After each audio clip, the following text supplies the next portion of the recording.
We are in Wales, and we are going to show you where to stay around the world. In the northern part of the Snowdonia National Park is Llyn Ticket, or Lake Bala. This historic town is a bastion of Welsh culture and sits right on the edge of the lake. Surrounded by the rural region of Llyn, Bala is best known for its access to the best of Snowdonia. You have mountains, rivers, lakes, waterfalls, trails, hiking, all kinds of outdoor activities.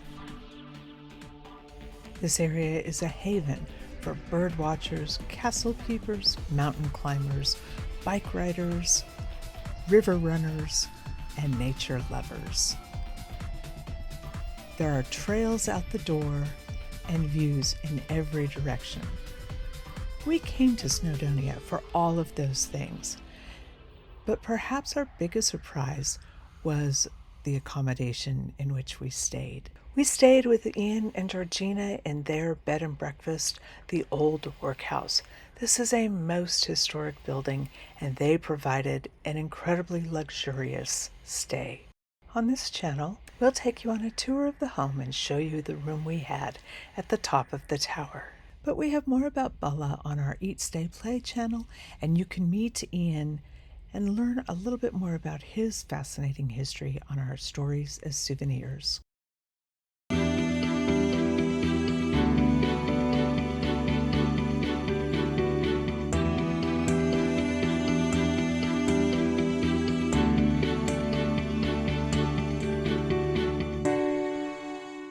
We are at the old Workhouse in Bala, which is in the area of Gwynedd. Gwynedd, and double D's say a sound. So we're in Gwynedd. And this is just one block off of the high street, but right in the center of town. So it's quiet, but you still have access to all of the services and restaurants you want. Ian and Georgina were our hosts at this B&B, and they have taken a tragic piece of history and through lots of hard work and a fair amount of construction, brought it back to life as a stunning, restful retreat in the heart of a place where everybody wants to be. Ian had books that would help us to understand the culture of the time and how the Workhouse fit into that. In order to appreciate what they have made this into, let's understand what a workhouse is. This essentially was a poorhouse, but acted like a jail. So if you were too poor to care for yourself, then you were assigned to live in the workhouse. The workhouse is exactly what it says it is. You worked hard. So whether it was doing laundry or construction or mining or quarrying, you were assigned to this place and you were required to work. It was a pretty miserable life, and even children were assigned to workhouses. This was not a shining moment in Welsh history, but the building itself has a varied history. It was a workhouse. It was built in about 1837, when most workhouses were built in Britain. But it wasn't a workhouse for very long. It was only a workhouse for about 30 years. The locals didn't really like it in the centre of town, so they built another one on the edge, and this became an army barracks for a while. And then it was a water bottling plant, then it was the Oak cake factory, and then it was textile manufacturers. So how did you come to acquire it? What was that said, yes, this is our next project? Well, the process with the workhouse was that it's got quite a high heritage listing. In Britain there's grade 1, which is Buckingham Palace, say, and grade 2, which is lots of Georgian properties. And in the middle there's grade 2 star, which is not quite grade 1, which is better than grade 2, and that's where we are. And the conservation officer basically said to Aykroyd's, you really have to, you cannot, you are legally not allowed to let this fall down. So they offered it to the council for £1, and the council said no, far too much work, not interested. So at that point it was all split up into units, and we bought the one that we're sitting in now. Yeah. And this unit includes, talk us through the parts. Well, there's a large kitchen downstairs and a little lobby area at the front. On this first floor, there's the lounge we're sitting in, which is fairly spacious. Our bedroom and bathroom at the back. And upstairs is another 2 very large bedrooms. Yeah, very large bedrooms. Yeah. And we have heard it takes 4 rooms to let in order to make a profit, but you're working on 2. Yes. I think probably that's right. I mean, we really aren't here making a profit as such. What it does do is it covers the bills. Yeah. If we were running this as a business, it wouldn't work. I'm not sure about 4. I think you could make a decent profit with 3. Okay. Depends, of course, how much you charge. Yeah, right. Per room, you know. Right. But we're at the lower end of that, even though Airbnb do take a little slice, which puts it up to nearly £100, I think, for a night. And in that, for that £100, you get a lot. So talk us through the services. Well, you get the room, which is en suite. You get breakfast. Not just breakfast. Homemade breakfast. Homemade breakfast. With Welsh tidbits. You get mine host, who will give you a Welsh lesson if you're interested. Ian and Georgina's home is literally just 1 block off of the high street, right in the heart of the town, with lots of pubs and restaurants and everything close by. And right out the front gate is a public car park, which is very useful because they also have free parking permits for you. You just need to let them know what time you're arriving. They will meet you out front and ensure that they get you your parking permit for your car. Parking just couldn't be easier. From there, you also have really easy access to the lake. You literally walk out their gate, turn right, go through the car park, and you are at the trail to the lake. It isn't more than a 3-minute walk. This roomlet also comes with a parking pass. A parking pass, yes. In the parking lot, which is directly across the street. So it's like having free parking right on site. Yes, it's a useful little because we don't have any parking here. Although there is a landscaped area at the front. Part of the heritage thing is that we're not allowed to park in. We're not even allowed to have a bike rack. Oh, really? That is purely for not allowed to hang washing there. It's for show. Yeah, it was just part of the when we bought it. There were all sorts of conditions attached to how we use it because of the heritage listing, and that was part of it, that they didn't want cars and everything mucking up the view. Yeah. And we are literally, I walked to the lake the first afternoon we arrived, and it's 5 minutes down. 5 at the most, I would have said, yeah. Yes,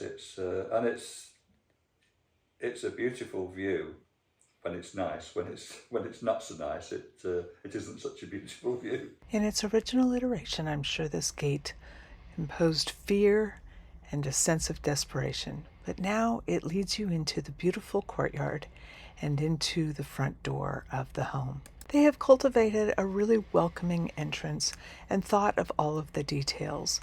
You will find a menu on the front desk that you'll fill out and leave it the night before so that breakfast will be ready for you at your preferred serving time. The stairs at the entrance lead up to the guest rooms, as well as a living room for guests to enjoy. This public living room has a wood-burning stove, it looks like, maybe a gas, TV, books, and really comfy couches. It sits on the first floor with a staircase to the entrance and the kitchen below, and a staircase to additional tower rooms above. Our room was on the second floor, which in American standards would be the third floor. The kitchen is on the ground floor, living room on the first floor, and our guest room on the second floor. The bathroom features an L-shaped bathtub with a toilet and a sink All of the towels are included. There's a beautiful stained glass window in the bathroom, as well as a skylight and a shower above the tub. And this is a typical shower where you turn it on with the left handle and you adjust temperature with the right handle. And it is a handheld shower wand, so you can use it wherever you are. It includes all of your conditioner, shampoo, and body wash. And just outside the room, on the other side of this sort of false door here, there is a mini fridge, and they stocked it with cold water as well as some fresh milk. There is a tea kettle, fresh flowers, what a nice treat,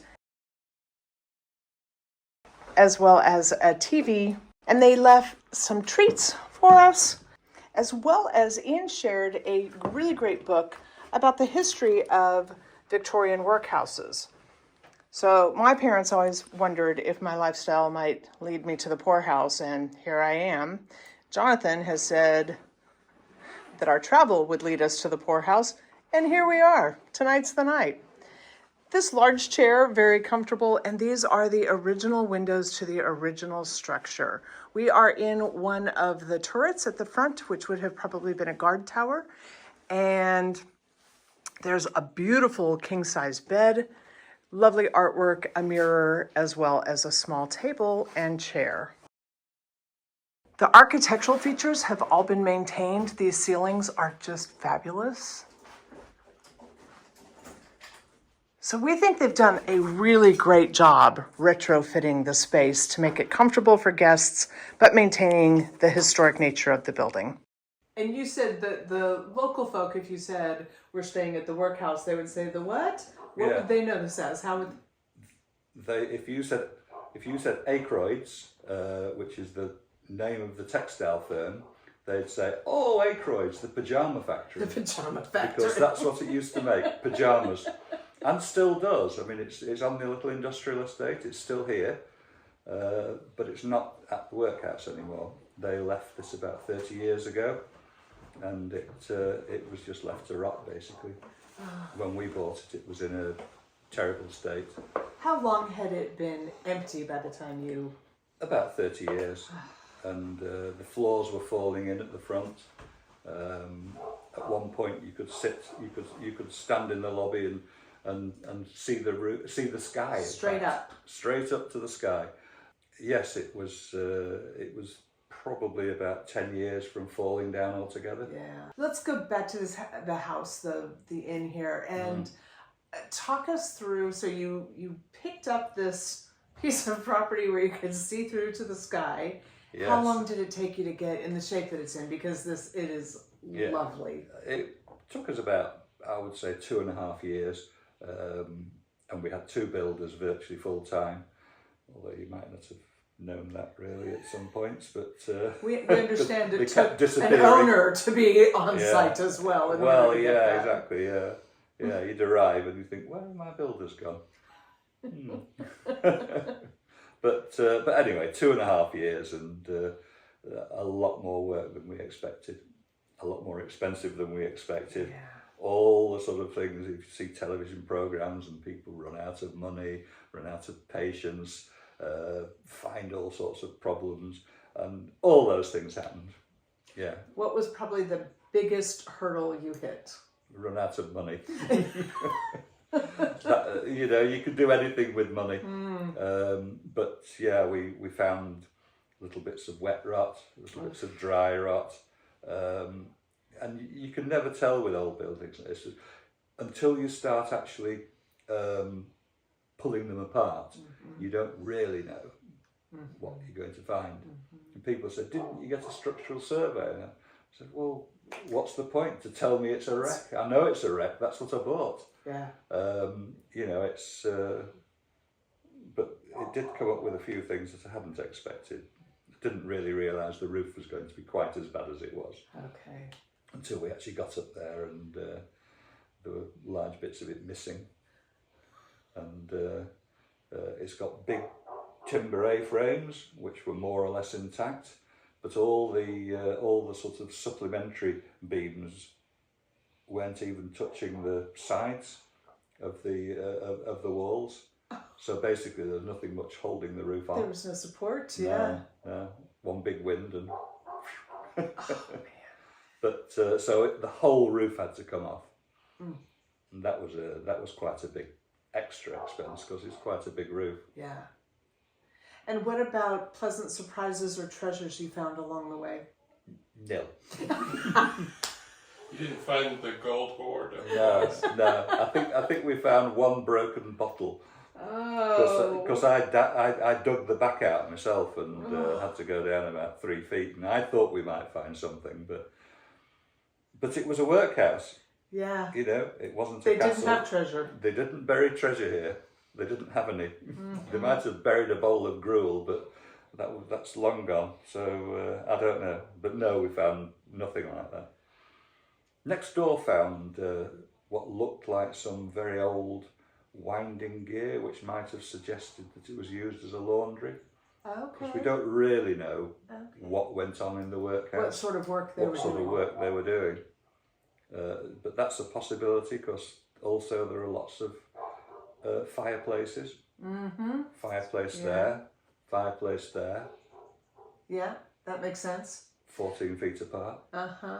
Why? Uh-huh. I mean, you don't normally have two fireplaces in a room. Right. Unless you're boiling something or drying something. Yeah, like unless one's got another function, yeah. Mm-hmm.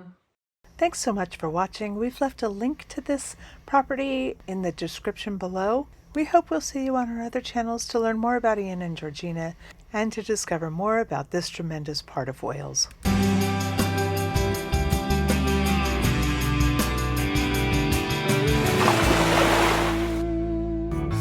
Since you've been open, and that must have been a fairly joyous occasion to finally be able to bring money in and put it out. But you opened in 2017, is that right? Something, yes, I think so, yeah. And we all know that 3 years later. Yeah, COVID, yes. Yes, well, that came out of the blue, yeah. Yes, that was, but you know, it was the same for everyone. And I think the first year we were open for 9 weeks, and then gradually restrictions started to be eased, and we could accept guests again, but they had to be isolated in their bedroom. We couldn't have people down in the kitchen at all.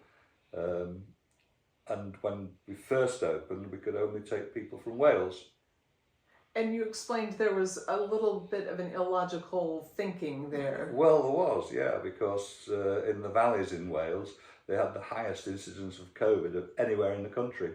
We could take guests from there, but not from somewhere else where there was virtually no COVID. So yeah, it was a little bit illogical, and it's amazing how many people, when you looked at their Airbnb account, for instance, it said they were from Sheffield, and they said, yeah, that's old. We live in Cardiff now.